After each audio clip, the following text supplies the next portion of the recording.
This is Nurse of Death, the Lucy Letby story, a gripping true crime podcast that takes you deep into the chilling tale of allegations against Lucy Letby, a seemingly caring and dedicated nurse who harbored a dark secret. Join us as we unravel the twisted journey of a medical professional whose actions sent shockwaves throughout the healthcare community. It's the story of a nurse who went from saving lives to becoming the harbinger of death. This is Nurse of Death, the Lucy Letby story. In a high-stakes court case unfolding at the Manchester Crown Court, Lorenzo Mansutti, a plumber who worked at the Countess of Chester Hospital, was called as the sole defense witness for neonatal nurse Lucy Letby. The plumber's testimony shed light on the troubling conditions of the hospital, including instances where water and sewage were found backing up into wash basins on the unit where Letby and her colleagues worked, the jury heard today. Mansutti recalled an instance where raw sewage was seen spewing from a hand basin in Nursery 1, a circumstance as shocking as it is deeply unsanitary. Upon investigation, it was discovered that the revolting incident was caused by material backing up in the system from Ward 32. This ward is situated directly above the neonatal unit, hinting at a critical infrastructural issue. At the epicenter of this intense court case is Lucy Letby, 33, who is currently refuting allegations of murdering 5 baby boys and 2 baby girls. She is also being accused of attempting to murder an additional 5 boys and 5 girls. The infants involved in these severe allegations were reportedly assaulted on the neonatal unit within a 1-year span from June 2015 to June 2016.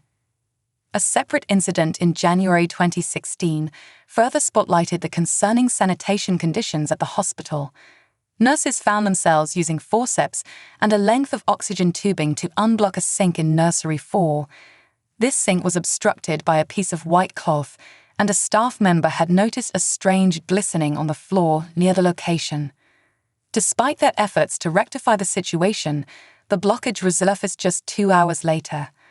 A nurse on the unit responded by filing a Datix complaint form about the incident, which was categorized as a non-clinical incident or a near miss, with no harm caused. Mansutti's evidence, presented to the jury by Letby's barrister, Ben Myers KC, painted a picture of recurrent blockages in the hospital's sewage system, often triggered by cracking in the cast-iron pipes originally installed in the 1960s. This persistent issue reportedly necessitated the intervention of the plumbing team on a weekly basis. Regarding the event in Nursery 1, Mansutti informed Mr. Johnson, the prosecutor, that preventive measures were undertaken post-incident to prevent any recurrence. When questioned if it was a one-off incident, Mansutti remained non-committal, stating he couldn't definitively confirm or deny. Of the previous 128 days of this riveting trial, a multitude of doctors, nurses, medical experts, and parents of the infants involved in the case have taken the stand in Court 7. Many have appeared multiple times, sharing their individual accounts and experiences regarding each of the 17 infants. Letby herself spent a cumulative 14 days in the witness box, with her evidence presented over a span of 6 weeks, due to a string of delays brought about by bank holidays, non-sitting days, and occasional jury absences.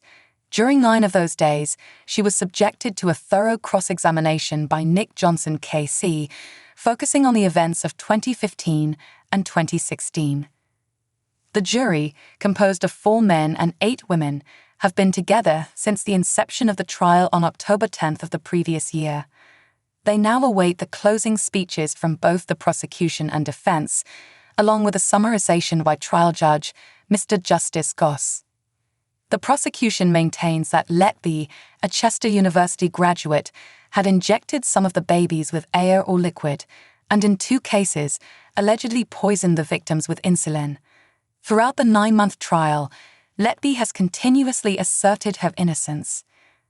Given the nature of the case, legal restrictions have been put in place to ensure the anonymity of the infants and their parents, referred to by letters A through Q. Similarly, several medical staff members at the hospital have also been granted anonymity, with some providing their testimonies from behind a screen.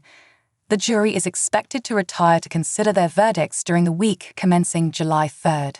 This is Nurse of Death, the Lucy Letby story, a gripping true crime podcast that takes you deep into the chilling tale of allegations against Lucy Letby, a seemingly caring and dedicated nurse who harbored a dark secret. Join us as we unravel the twisted journey of a medical professional whose actions sent shockwaves throughout the healthcare community. It's the story of a nurse who went from saving lives to becoming the harbinger of death.